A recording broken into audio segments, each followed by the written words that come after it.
Now we're gonna wash one more time the housing, and then we're gonna start with the assembling process.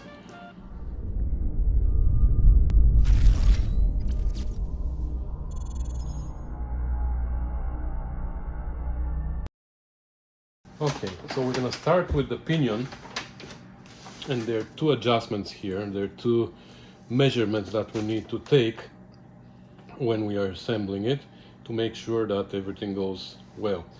So one of them is the preload of the bearings, because the two bearings go like that and they can be squeezed more or less for more preload or less preload. So this preload is adjusted with these shims here.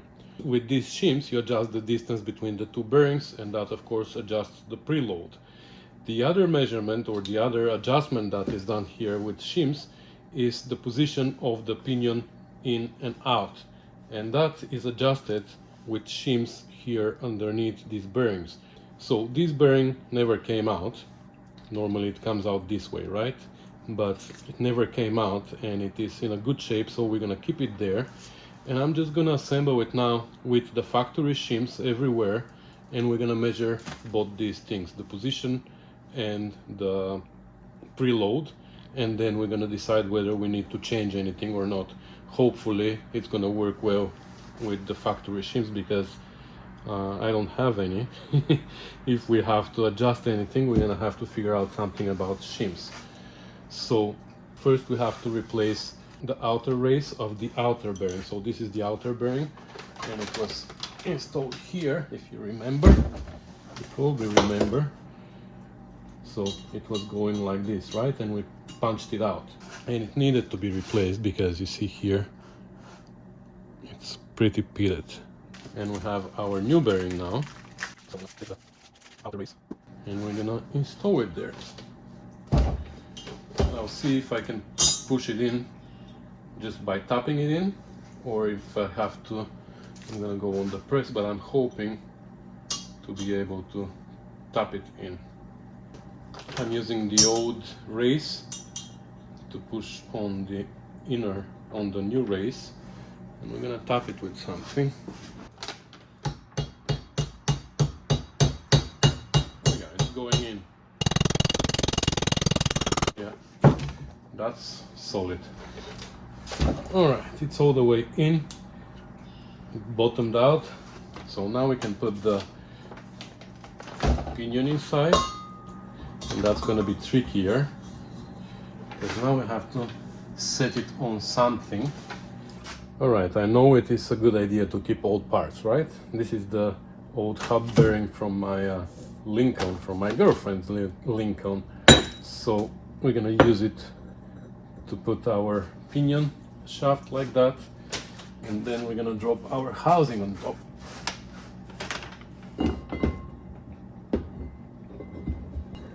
Okay, now we are sitting on the bearing, and now we're gonna put this one, and we're gonna tap it again with something, again with the old bearing, I guess.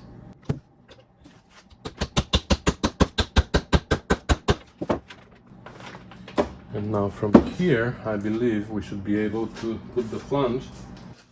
And now we can put the washer and the nut and drive it all the way in now. Okay, let's take it out. We don't need that anymore. Still not all the way in, but we're gonna torque it now. So for the preload, we need to torque this nut to 100 pounds, and then we should have a little bit of preload, just enough, so we have to use certain amount of torque to spin the pinion. So first of all, let's figure out how to torque this to 100 pounds.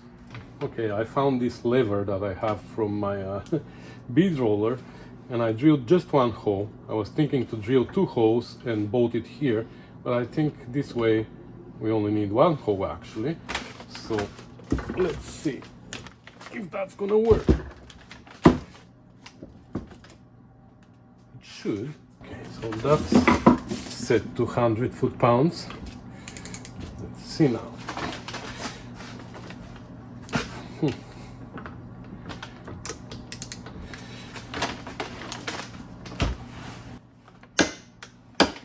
There you go.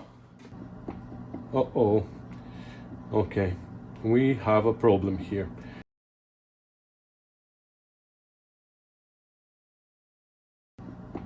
Uh-oh. Okay, we have a problem here. So, thanks to Ed, who is actually, let me show you. So, I showed you this before. This is Ed's website called bullfire.net. So Ed restored a TR6 and a GT6, and he wrote up everything that he did. He did like amazing work writing up articles for each and every job that he did. For example, gearbox. He explains exactly what he did with the gearbox, the tools that he made to make his work easier, everything. Thank you, Ed. Thank you for doing all this work for everybody and making our lives easier. So thanks to his article here, I know exactly what's happening right now. So he had the exact same issue. He couldn't get anywhere to the required preload, and he figured out at the end of the day that the two bearings, the old bearing and the new bearing, are totally different. So the new bearing is taller, and because the new bearing is taller, now we have all this end play. Well, Ed went through a lot of research to figure this out, but thanks to him again, I know exactly what's happening. So the new bearings that they sell for this Pinion don't work. So what he says, it was at this point that I was preparing to shorten the spacer to make up for the extra bearing thickness, but in the end I was able to get the correct bearing from a kind member of one of the popular TR6 forums. So that's what he did, but unfortunately we can't get the correct bearing, so we're gonna have to shorten the spacer. So now I have to measure the end play and calculate exactly how much. If I shorten it too much, then I'm gonna have to add shims, you know? Alright, so that's gonna be trial and error, I guess. First of all, we have the shims now between the bearing and the pinion, right? So what I'm gonna do is I'm gonna measure the end play now, then I'm gonna take it apart and I'm gonna measure the thickness of the shims, and I'm gonna add that to our play right now, and I'm gonna know exactly how much to remove from the big spacer in the middle, so I can get to zero end play. So I might even take out a little bit more, so I can have a preload, and if I take too much, then we're gonna have to add the shims again. So it's gonna be a lot of fiddling here just to figure that out. Oh my god. Anyway. Okay. So that's 14. Actually 15. When I push down, it goes to minus, it goes to almost 2 tau down. Yeah, 1.5 tau. And it goes to, when I push hard, that's 15. So that's total of 16 tau. Almost 17 actually. 17 tau of end play.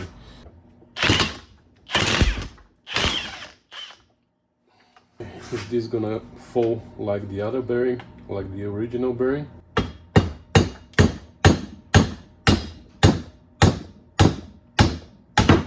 Yes. Okay. So let's compare the bearings now. Where's the old bearing? See, we have the exact same problem.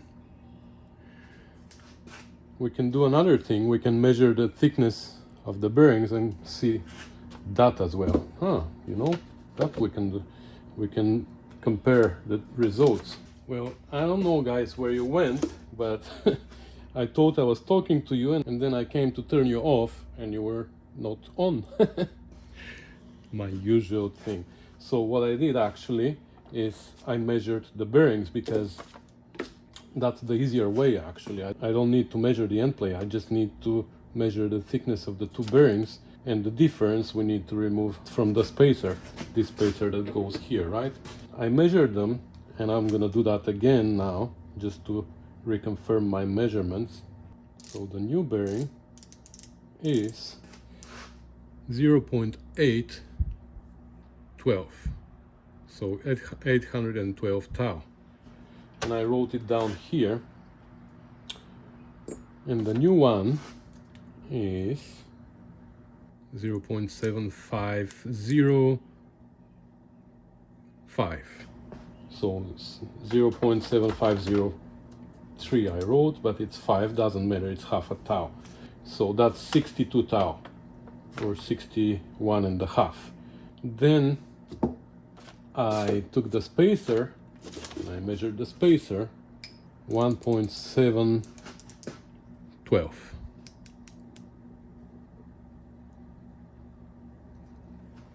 1.712. If we remove 62 tau from it, we need to take the spacer down to 1.650. I hope it is not hardened, and it has these two sides. I think I'm gonna remove from this side. How much is 62 tau anyways? That's how much we need to remove. Wow. Okay, this is not the best position here that I can get you in, but I'm sorry. It is tight here and it's dark.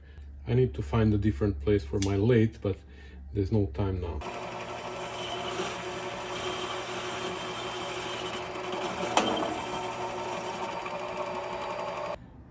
Actually, I barely removed anything. I removed about 10 tau, but something occurred to me. The whole thickness actually of the bearing is different, but what we care about is only the added height on this side. What happens on the other side doesn't affect the end plate. It only affects the position of the flange on the other side, but that doesn't really matter. You know what? Let's assemble it with the new bearing, with the shorter thing, and without the shims. We're not gonna put the shims yet. So we will see in this case if it becomes tight. We're gonna tighten it slowly, of course, but if it becomes too tight, this means that we removed enough and now we have to start adding shims.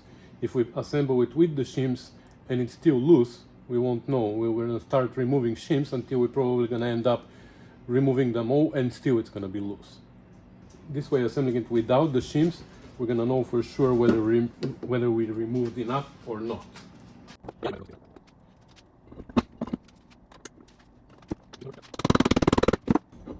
gonna tighten it slow so we don't over tighten it, you know.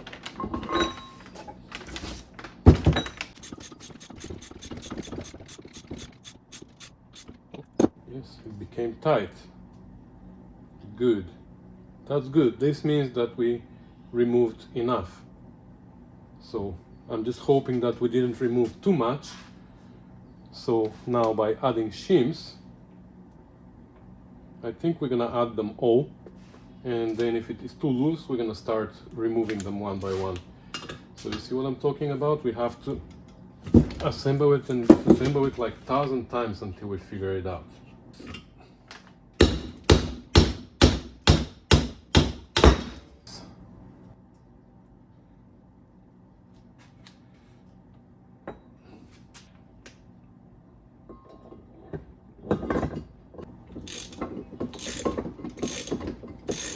Now I'm praying that it's not gonna get tight, because if it becomes tight, this means we're gonna have to add shims, not remove. I'm hoping that it's gonna remain too loose. This means that the truth is gonna be somewhere in the middle.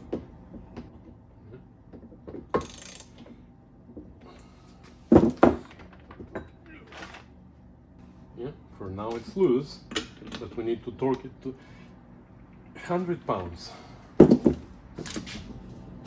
Yeah, good luck with that.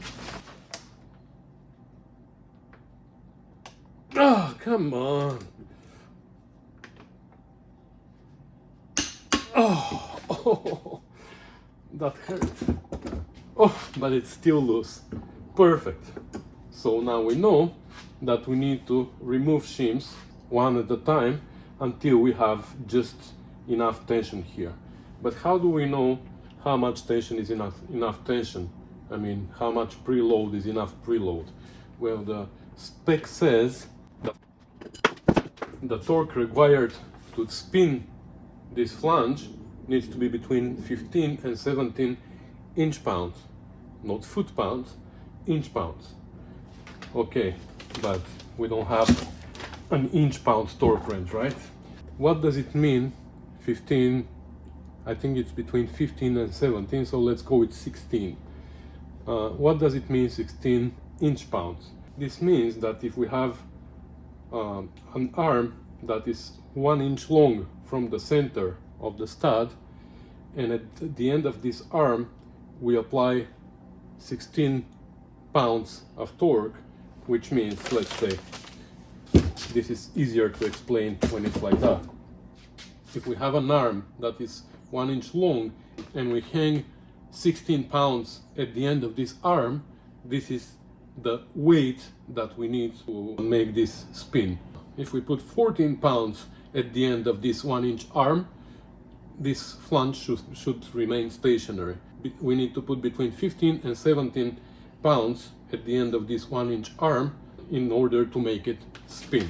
But what if we double the length of this arm?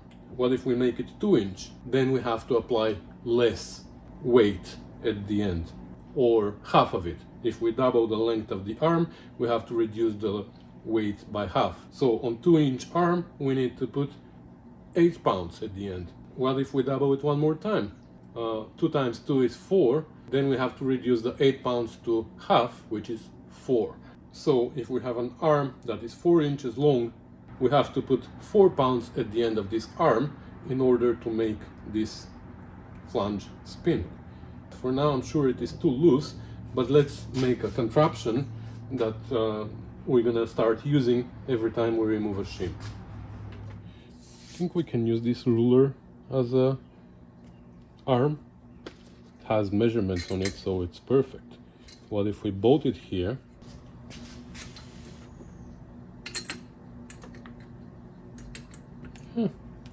Something like that.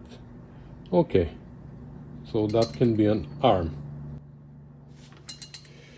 So right now, here above the center of the bolt, we have 1 1/4. 1 3/4. So 4 inches from the center would be 5 3/4, right? So we should be able to spin the flange with 4 pounds of torque here at this mark, 5 3/4. How can we do that though? Well, with our scale. Again, that's not my idea, it's Ed's idea from bullfire.net. So thank you, Ed. So if we pull here, we can see exactly how many pounds. We're pulling with nothing. So we need to be pulling. Wow, that's a lot of force actually that they want us to put there.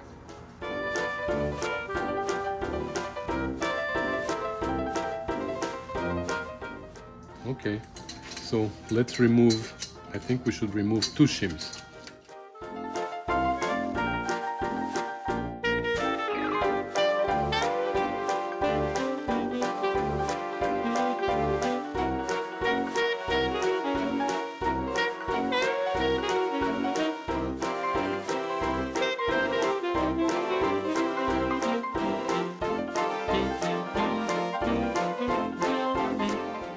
Right, so it took 2 trials. The first time I measured the shims, and it turns out that I had 2 8-thou shims and 2 2-thou shims. So initially I removed one of the 8s and it was still loose. Then I removed one of the 2s, so now we only have half of the shims that we initially had there. So we removed 10 thou in total, and now it is pretty tight. So let's see how tight though. Of course it's 4 pounds. I already tested it, but I just wanted to show you. That's 0 now. 5 3/4 there, and we're pulling to 3.6. I think it went to 3.6. Sometimes it goes to 4.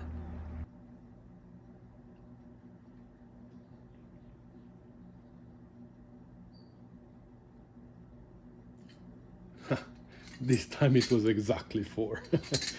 Okay, so I guess that's done. So now let's deal with the position. All right, so the second adjustment of the pinion is the position, the forward or backwards position. So this is forward, right? So we need to adjust it to the exact position, how much forward or backwards it needs to be. And this position is adjusted by adding or removing shims between the head of the pinion and this first bearing. So we haven't removed this bearing and we haven't changed it, so this position should be the exact same as before, but just in case we're gonna check it because we don't know. Like, I don't think this differential has ever been taken apart, but we just want to make sure that it is correct. And this position apparently is 2 inches and 155 thou from here to this surface.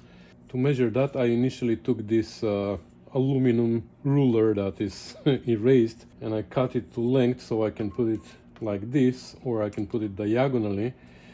And I wanted to use this machinist block. It's 1, 2, 3 block, so it is 1 by 2 by 3 inches, right? So this is 2 inches here.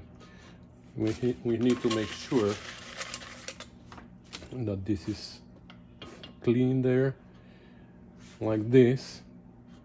So we know that we have 2 inches here. We only need to know what the gap is between the block and the ruler.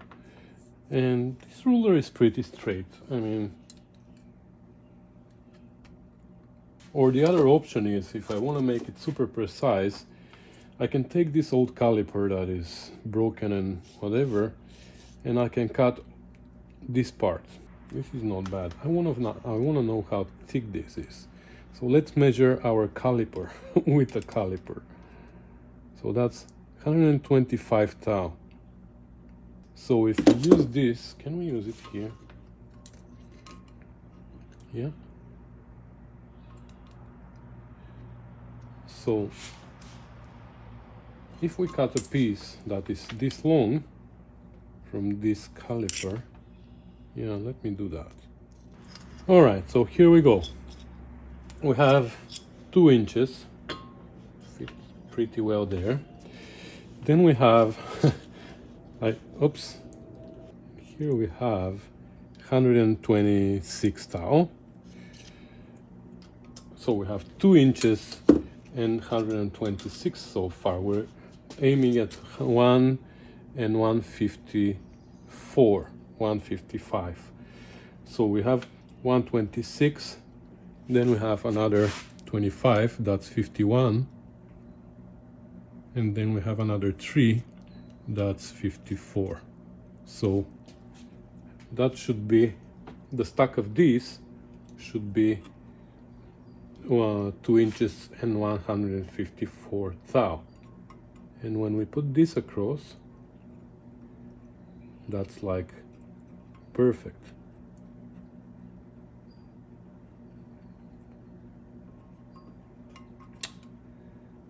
Maybe it's a little bit too thick. Let me see. I'll change the 3 with 25.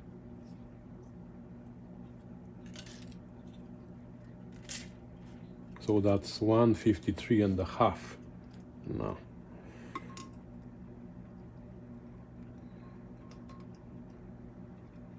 Yeah. I don't know, do you see there from my hand?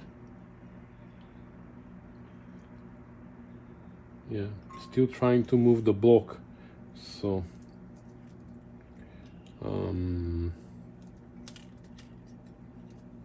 let's put the 2 instead.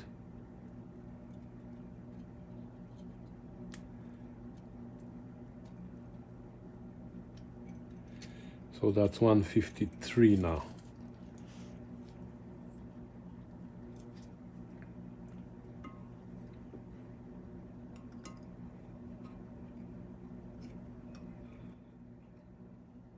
Okay, 153. Yeah, okay, so it is 2 and 153. For that much, I'm not gonna touch it. We are perfect. So this now becomes a set, a tool, and it goes in my special tools drawer. So with that now we confirm the position of the pinion and the preload on the pinion, and now we are ready to start assembling the carrier. But for that you're gonna have to wait until the next video, because I believe that we've done enough in this one. The next is the carrier. Again, we have to position it left and right, and how many shims on the side and all that. We need to have certain amount of preload there and everything. It's a lot of work. I was expecting only to replace the bearings on the axles and the front bearing here, and I was pretty sure that I was gonna get the same size bearing, so everything was gonna go with the original shims and everything. So I didn't expect to have to make all these kinds of shims and machine stuff. Well, it is what it is now. Turns out that we have to change the bearings on the carrier as well, which means now the shims from before won't work. I'm gonna have to make all the calculations for there as well, so it is what it is.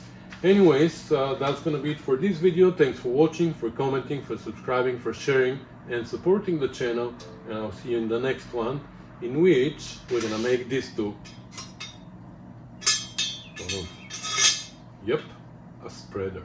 You're right, I was supposed to use a spreader to spread the housing so I can take out the carrier. We took it out the redneck way, but we're gonna put it back the proper way. Anyway, stay tuned for the next video. I'll see you then. Bye.